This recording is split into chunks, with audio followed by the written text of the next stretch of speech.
नमस्कार, आप सभी का स्वागत है आज की क्लास में। इसमें आप सभी को हिंदी के 20 प्रश्न मिलेंगे जो कि हिंदी से संबंधित सभी प्रतियोगी परीक्षाओं में महत्वपूर्ण होंगे, चाहे वो टीजीटी पीजीटी हो, चाहे केबीएस हो, चाहे डीएसएसबी हो, चाहे एनबीएस हो, चाहे एलटी हो। सभी परीक्षाओं में आप लोगों को बहुत ही महत्वपूर्ण होंगे। तो चलिए देखते हैं आज का पहला प्रश्न। आज का पहला प्रश्न है, निम्नलिखित में से कौन सा कवि आदिकाल का नहीं है? चंद्रवरदाई, जगनिक, नाभादास, दलपति विजय। तो इसमें हमको बताना है कि कौन सा कवि आदिकाल का नहीं है। तो ये नाभादास जो है, सी ऑप्शन हमारा सही होगा। नाभादास आदिकाल के कवि नहीं है। ये भक्ति काल के सगुण भक्ति धारा के कवि हैं। भक्ति काल के सगुण भक्ति धारा के कवि हैं। सगुण भक्ति धारा के कवि हैं। ये अग्रदास के शिष्य थे। किसके शिष्य थे नाभादास? अग्रदास के शिष्य थे। शिष्य अग्रदास के। और इन्होंने जो है, नाभादास ने अष्टयाम की रचना श्रृंगार भक्ति अथवा रसिक भावना को लेकर की है। रसिक भावना को लेकर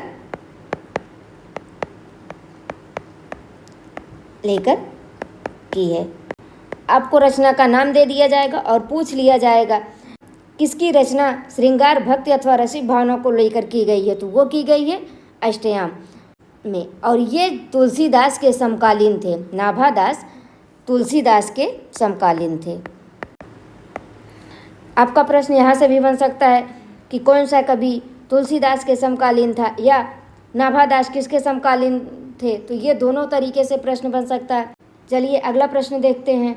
पृथ्वीराज रासों में पृथ्वीराज के पिता कौन थे? राजेश्वर, सोमेश्वर, समर सिंह, अनंगपाल। तो ये पृथ्वीराज रासों में पृथ्वीराज के पिता कौन थे? तो ये थे सोमेश्वर। बी ऑप्शन हमारा सही होगा।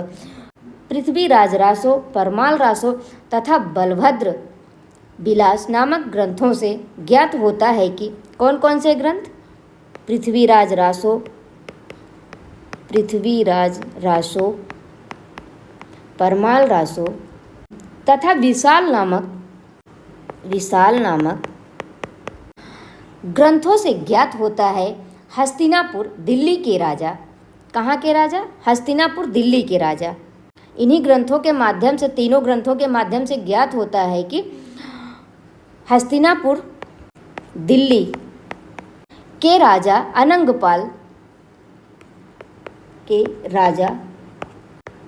अनंगपाल तोमर का राजा कामध्वज से युद्ध हुआ। तोमर का किसके साथ युद्ध हुआ? राजा कामध्वज के साथ। राजा कामध्वज। अजमेर के राजा सोमेश्वर। कहाँ के राजा? अजमेर के राजा। ये पृथ्वीराज चौहान के पिता थे। सोमेश्वर जो है पृथ्वीराज चौहान के पिता थे। चौहान के पिता ने राजा अनंगपाल की सहायता की थी। राजा अनंगपाल की सहायता की थी। तो पूछ लिया जाएगा कि राजा अनंगपाल की सहायता किसने की थी? तो वो अजमेर के राजा सोमेश्वर ने। और सोमेश्वर कौन थे? तो पृथ्वीराज चौहान के पिता थे। और तब जो है अनंगपाल ने अपनी पुत्री इंद्रावती का, अनंगपाल की पुत्री कौन थी? अनंगपाल की पुत्री इंद्रावती का विवाह राजा सोमेश्वर से करके उनका एहसान चुकाया था। ठीक है, विवाह। और रानी इंद्रावती का नाम जो है कमला भी था। रानी इंद्रावती का नाम कमला भी था। पूछ लिया जाएगा कि कमलावती किसका नाम था? तो इंद्रावती का। या इंद्रावती का दूसरा नाम क्या था? तो कमला था। और ये किसकी पुत्री थी? तो अनंगपाल की पुत्री थी। और इनका विवाह किसके साथ हुआ था? तो सोमेश्वर के साथ हुआ था। और ये जो है राजा अनंगपाल की सहायता किए थे सोमेश्वर ने। तो इसी का एहसान चुकाने के लिए इन्होंने जो है विवाह किया था अपनी पुत्री का। अगला प्रश्न है, रुद्र संप्रदाय की स्थापना किसने की है? विष्णु स्वामी, हरिदास, निम्बार्काचार्य, रामानुजाचार्य। तो रुद्र संप्रदाय की स्थापना जो है विष्णु स्वामी ने की है। ए ऑप्शन हमारा सही होगा। हरिदास ने सखी संप्रदाय, सखी संप्रदाय, और इसका एक अन्य नाम भी है सखी संप्रदाय का, टट्टी संप्रदाय भी इसे कहते हैं। और निम्बार्काचार्य ने सनकादि संप्रदाय की स्थापना की है। और रामानुजाचार्य ने श्री संप्रदाय की स्थापना की है, श्री संप्रदाय की। तुलसीदास ने किस काव्य की रचना सूरदास के अनुकरण पर की है? दोहावली, कवितावली, जानकी मंगल, गीतावली। तो इसमें हमको बताना है कि तुलसीदास ने किस काव्य की रचना सूरदास के अनुकरण पर की है। तो वो की है गीतावली की। आचार्य रामचंद्र शुक्ल ने हिंदी साहित्य के इतिहास में, हिंदी साहित्य का इतिहास में जो है लिखे हैं कि गीतावली की रचना गोस्वामी तुलसीदास ने सूरदास के अनुकरण पर की है। बाल लीला के कई पद ज्यों के त्यों सूरसागर से मिलते हैं। इस गीतावली में जो है बाल लीला के कई पद ज्यों के त्यों सूरसागर से मिलते हैं। केवल इसमें जो है राम और श्याम का अंतर है। अगला प्रश्न है, शोभा सर साने न बखाने जात केहूँ भांति आने हैं पहाड़ मानो काजरे के ढोए के। यह काव्य पंक्ति किसकी है? देव, सेनापति, मतीराम, चिंतामणि। तो इसमें हमको बताना है कि ये पंक्ति जो है किस कवि की है? तो ये सेनापति की है। बी ऑप्शन हमारा सही होगा। ये रीतकालीन कवि हैं, सेनापति रीतकालीन कवि हैं। इनकी प्रमुख रचना जो है सेनापति की रचना है कवित्त रत्नाकर, कवित्त रत्नाकर। कवित्त रत्नाकर में श्लेष अलंकार, श्लेष अलंकार, श्रृंगार रस, ऋतु वर्णन इत्यादि मिलता है। मतलब पूछ लिया जाएगा आप लोगों से कि कवित्त रत्नाकर में किस अलंकार का प्रयोग किया गया है, तो वो श्लेष अलंकार का है। कौन सा रस है? तो श्रृंगार रस है। और यह रचना जो है ऋतु वर्णन के लिए महत्वपूर्ण है। और इनका एक अन्य प्रसिद्ध ग्रंथ है काव्यकल्प द्रुम, काव्यकल्प द्रुम। अगला प्रश्न है, नवजागरण का अग्रदूत हिंदी के किस लेखक को कहा जाता है? शिवप्रसाद सितारे हिंद, भारतेंदु हरिश्चंद्र, आचार्य महावीर प्रसाद द्विवेदी, बाबू मैथिली शरण गुप्त। इसमें हमको बताना है कि नवजागरण का अग्रदूत हिंदी के किस लेखक को कहा जाता है? तो वो कहा जाता है भारतेंदु हरिश्चंद्र जी को। बी ऑप्शन हमारा सही होगा। भारतेंदु हरिश्चंद्र जी का जन्म जो है 1850 ईस्वी में हुआ। जन्म इनका 1850 ईस्वी, मृत्यु इनकी भारतेंदु हरिश्चंद्र जी की 1885 ईस्वी में हुई है। और इन्हें 1880 में भारतेंदु हरिश्चंद्र जी को 1880 ईस्वी में भारतेंदु उपाधि प्रदान की गई। भारतेंदु उपाधि जो है प्रदान की गई है। आपका प्रश्न यहाँ से भी बन सकता है कि भारतेंदु हरिश्चंद्र जी को भारतेंदु उपाधि कब प्रदान की गई? तो 1880 ईस्वी में प्रदान की गई। हिंदी साहित्य में आधुनिक काल का प्रारंभ भारतेंदु हरिश्चंद्र जी से माना जाता है। आधुनिक काल का प्रारंभ भारतेंदु हरिश्चंद्र जी से ही माना जाता है। अगला प्रश्न है, खड़ी बोली हिंदी का प्रथम महाकाव्य है? कामायनी, रामचरितमानस, साकेत, प्रिय प्रवास। खड़ी बोली हिंदी का प्रथम महाकाव्य तो ये है प्रिय प्रवास। डी ऑप्शन हमारा सही होगा। और ये प्रिय प्रवास जो है 1914 ईस्वी में प्रकाशित हुआ, 1914 ईस्वी में। और यह जो है अयोध्या प्रसाद सिंह हरियोध की रचना है। और यह जो है इसमें प्रिय प्रवास में 17 सर्ग हैं। कितने सर्ग हैं? 17 सर्ग हैं। प्रिय प्रवास में श्रृंगार रस और करुण रस की प्रधानता है। पूछ लिया जाएगा कि श्रृंगार रस और करुण रस की प्रधानता किस रचना में है? तो प्रिय प्रवास में है। या प्रिय प्रवास में किस रस की प्रधानता है? तो श्रृंगार और करुण रस की प्रधानता है। सन भी पूछ लिया जाएगा, सर्ग कितने हैं वो भी पूछ लिया जाएगा, किसकी रचना है वो भी पूछ लिया जाएगा। आपका प्रश्न कई तरीके से बन सकता है। और पेपर का लेवल जो है अब बहुत ही बढ़ चुका है, क्योंकि रचना और रचनाकार तो बहुत कम ही पूछते हैं, डीप में जाके प्रश्न पूछा जा रहा है।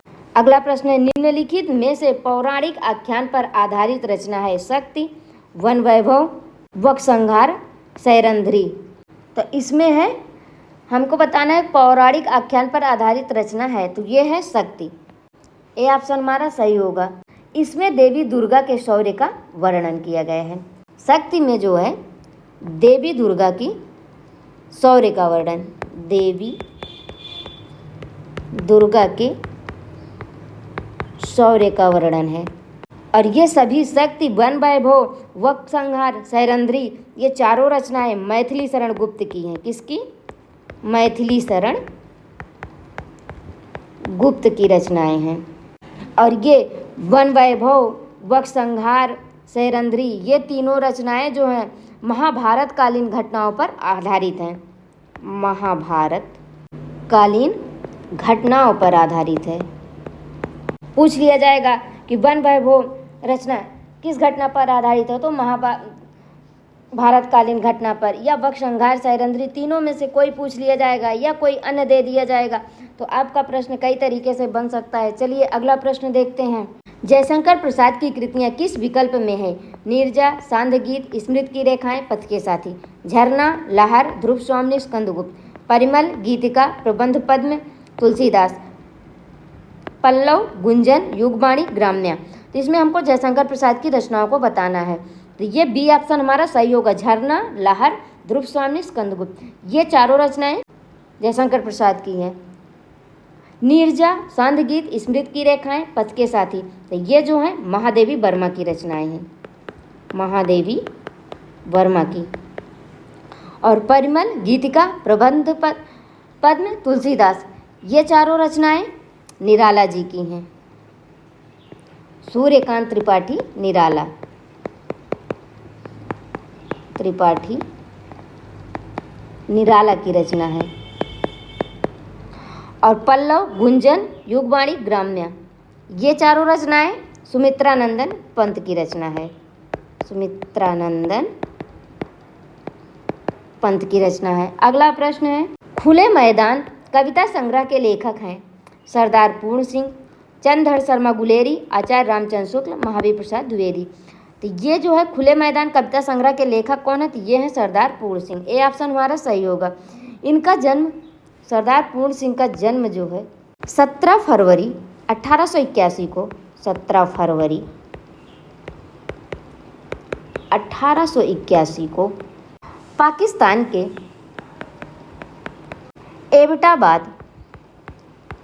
एबटाबाद नामक स्थान पर हुआ था। और ये हिंदी साहित्य में इनकी ख्याति एक निबंधकार के रूप में है। सरदार पूर्ण सिंह की जो है ख्याति जो है निबंधकार के रूप में है, निबंधकार के रूप में ये विख्यात हैं, क्योंकि इन्होंने बहुत सारे लेख अंग्रेजी में लिखे हैं। इनका एक प्रमुख कविता संग्रह आसमानी रंग भी लिखे हैं। इन्होंने, सरदार पूर्ण सिंह ने एक कविता संग्रह भी लिखा है, कविता संग्रह आसमानी रंग भी लिखे हैं। कौन सा है इनका कविता संग्रह? आसमानी रंग। अगला प्रश्न, निम्नलिखित में कौन सा सुमेलित नहीं है? इसमें जो है थोड़ा बीच में डैश चाहिए था, वो है नहीं, थोड़ा ध्यान दीजिएगा।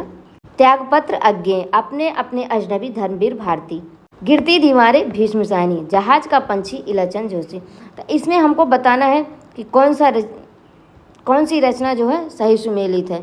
तो ये जो है जहाज का पंछी, डी ऑप्शन हमारा सही होगा। ये सही सुमेलित है क्योंकि ये इलाचंद जोशी की ही रचना है और यह इनका उपन्यास विधा की रचना है, उपन्यास। त्यागपत्र जैनेन्द्र की रचना है और अपने अपने अजनबी अज्ञेय की रचना है। सच्चिदानंद हीरानंद वात्स्यायन अज्ञेय की रचना है। गिरती दीवारें उपेंद्रनाथ अस्क की रचना है। गिरती दीवारें उपेंद्रनाथ अस्क की रचना है। इसमें जो है भीष्म साहनी की रचना नहीं है गिरती दीवारें, ये उपेंद्रनाथ अस्क की रचना है। अपने अपने अजनबी धर्मवीर भारती की ना होकर अज्ञेय की रचना है।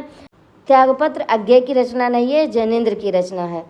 तूफानों के बीच में रिपोर्टाज किस पत्रिका में प्रकाशित हुआ था?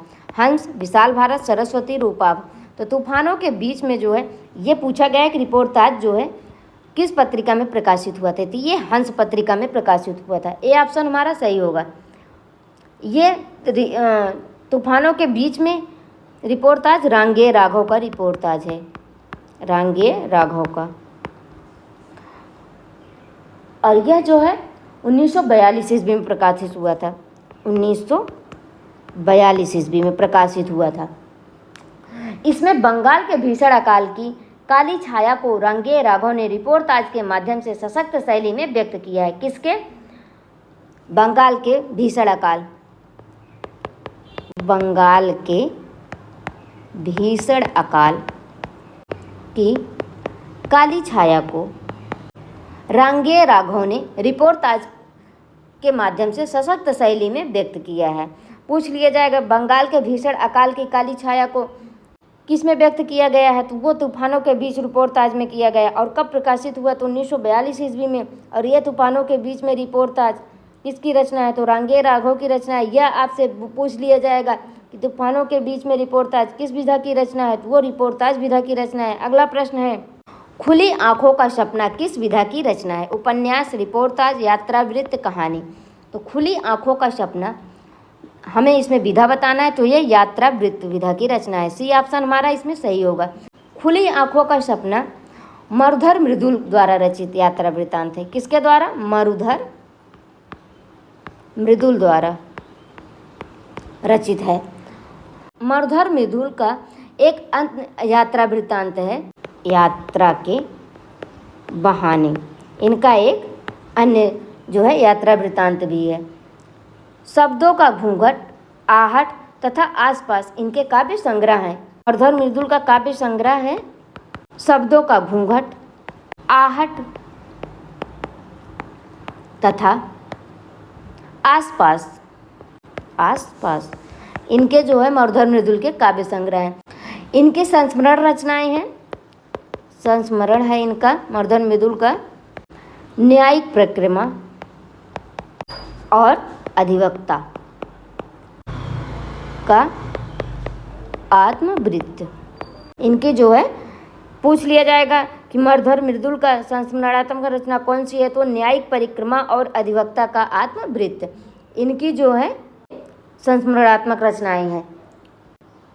और खुली आंखों का सपना के लिए मरुधर मृदुल को सोवियत लैंड नेहरू पुरस्कार प्रदान किया गया था। खुली आंखों का सपना के लिए इन्हें जो है सोवियत लैंड नेहरू पुरस्कार, सोवियत लैंड नेहरू पुरस्कार दिया गया था। अगला प्रश्न है, विभाव के कितने प्रकार होते हैं? 2, 4, 5, 8। तो विभाव के 2 प्रकार होते हैं। ए ऑप्शन हमारा सही होगा, आलंबन विभाव और उद्दीपन विभाव। आलंबन विभाव किसे कहते हैं? तो जिनका आलंबन करके अस्थायी भाव उत्पन्न होते हैं उन्हें आलंबन विभाव कहते हैं। जिनका आलंबन करके अस्थायी भाव उत्पन्न होते हैं, जिसका आलंबन करके अस्थायी भाव उत्पन्न होते हैं उन्हें जो है हम आलंबन विभाव कहते हैं। और उद्दीपन विभाव अस्थायी भाव को उद्दीप्त करने वाले मनोविकारों को उद्दीपन विभाव कहते हैं। अस्थायी भावों को उद्दीप्त करने वाले मनोविकार को उद्दीपन विभाव कहते हैं। अगला प्रश्न है, चौपाई के प्रत्येक चरण में मात्राएं होती हैं। 11, 13, 16, 15। तो इसमें हमको बताना है कि चौपाई के प्रत्येक चरण में कितनी मात्राएं होती हैं। तो ये होती हैं 16 मात्राएं। सी ऑप्शन हमारा सही होगा। चौपाई जो है सममात्रिक छंद है। चौपाई सममात्रिक छंद है और इसके प्रत्येक चरण में 16 मात्राएं होती हैं। चरण के अंत में जगड़ और तगड़ का आना वर्जित है। जगड़ और तगड़ का आना वर्जित है। और तुक पहले चरण की दूसरे से और तीसरे चरण की चौथे से मिलती है। इसकी तुक जो है पहले चरण की दूसरे से और तीसरे चरण की चौथे से मिलती है। उदाहरण देखिए इसका चौपाई का, नित नूतन मंगलपुर माही। नित नूतन मंगलपुर माही, निमिष सरिस दिन जामिन जाही, निमिष सरिस दिन जामिन जाही, बड़े भोर भोर भूपति मुनि जागे, जाचक गुणगन गावन लागे। तो ये जो है चौपाई का उदाहरण है। अगला प्रश्न है, जिस भाषा में अरबी, फारसी, तुर्की शब्दों का अधिक प्रयोग होता है वह कौन सी भाषा है? हिंदुस्तानी, भोजपुरी, अवधी, मैथिली। तो वो जो है हिंदुस्तानी भाषा है, जिसमें जो है अरबी, फारसी, तुर्की शब्दों का अधिक प्रयोग किया जाता है, तो वो जो है हिंदुस्तानी भाषा है। खड़ी बोली में जब बोलचाल के शब्दों, आधारभूत शब्दावली, बहुप्रचलित तद्भुत शब्द, सरल बहुप्रचलित संस्कृत शब्द तथा सरल बहुप्रचलित अरबी, फारसी, तुर्की शब्द का ही प्रयोग होता है, तो उसे बोलचाल की भाषा या हिंदुस्तानी भाषा कहते हैं। हिंदुस्तानी भाषा का एक अन्य नाम भी है, वो है बोलचाल की भाषा। अगला प्रश्न है, अर्थ व्यक्त करने वाली सबसे छोटी इकाई है ध्वनि, शब्द, वर्ण, वाक्य। तो ये है शब्द। बी ऑप्शन हमारा सही होगा। अर्थ को व्यक्त करने वाली सबसे छोटी इकाई शब्द है। मौखिक भाषा की सबसे छोटी इकाई ध्वनि है। ध्वनि जो है मौखिक भाषा की सबसे छोटी इकाई है। लिखित भाषा या भाषा की सबसे छोटी इकाई, भाषा की सबसे छोटी इकाई वर्ण है। भाषा का आधार क्या है? वाक्य है। वाक्य किसे कहते हैं? भाषा के आधार को। भाषा का आधार वाक्य है। ज्ञान है कि ध्वनियों के लिए लिखित चिन्ह को वर्ण कहते हैं। कहा जाता है कि ध्वनियों के लिखित चिन्ह को वर्ण कहते हैं। वर्ण किसे कहते हैं? ध्वनियों के लिखित चिन्ह को वर्ण कहते हैं। वर्ण का खंडन नहीं किया जा सकता है, वर्णों का खंडन नहीं किया जा सकता है। अगला प्रश्न है, कतिपय हिंदी व्याकरणों द्वारा संज्ञा प्रतिनिधि शब्द का प्रयोग किसके लिए किया गया है? क्रिया के लिए, विशेषण के लिए, संज्ञा भेद के लिए, सर्वनाम के लिए। तो ये इसमें हमें बताना है कि कतिपय हिंदी व्याकरणों द्वारा संज्ञा प्रतिनिधि शब्द का प्रयोग किसके लिए किया गया है? तो वो किया गया है सर्वनाम के लिए। डी ऑप्शन हमारा सही होगा। संज्ञा के स्थान पर प्रयुक्त होने वाले शब्द सर्वनाम कहलाते हैं। सर्वनाम किसे कहते हैं? तो जो शब्द संज्ञा के स्थान पर प्रयुक्त होते हैं उसे सर्वनाम कहते हैं। अतः सर्वनाम को कतिपय हिंदी व्याकरणों द्वारा संज्ञा का प्रतिनिधि कहा गया है। अगला प्रश्न है, जिस पर अभियोग लगाया गया हो वाक्यांश के लिए प्रयुक्त एक शब्द है अभियुक्त, अभियोग, अपूर्व, अकातर। तो ये जो है अभियुक्त है। ए ऑप्शन हमारा सही होगा। अभियोग, अभियोगी जो है ये अभियोग लिख उठा है, ये अभियोगी है। अभियोगी किसे कहते हैं? जो किसी पर अभियोग लगाए, जो किसी पर अभियोग लगाए। और अकातर किसे कहते हैं? जो घबराने वाला ना हो। अकातर कहते हैं जो घबराने वाला ना हो, ना हो। जो घबराने वाला ना हो उसे क्या कहते हैं? तो अकातर कहते हैं। कहते हैं जो पहले कभी ना हुआ हो। और आज का अंतिम प्रश्न है, गठरी शब्द है स्त्रीलिंग, पुल्लिंग, विधिलिंग, नपुंसकलिंग। तो गठरी शब्द है, तो कौन सा शब्द है गठरी? तो गठरी जो है स्त्रीलिंग शब्द है। ए ऑप्शन हमारा सही होगा। इकारांत, जैसे गठरी ई आ रहा है लास्ट में, तो इकारांत शब्द जो है स्त्रीलिंग होते हैं। इकारांत शब्द जो है स्त्रीलिंग होते हैं। जिसके जैसे गठरी, नदी, उदासी, मिठाई, सगाई, पढ़ाई, विदाई, लकड़ी, चालाकी, चिट्ठी आदि ऐसे शब्द जो हैं जिसके अंत में ई आता है वो इकारांत स्त्रीलिंग शब्द होते हैं।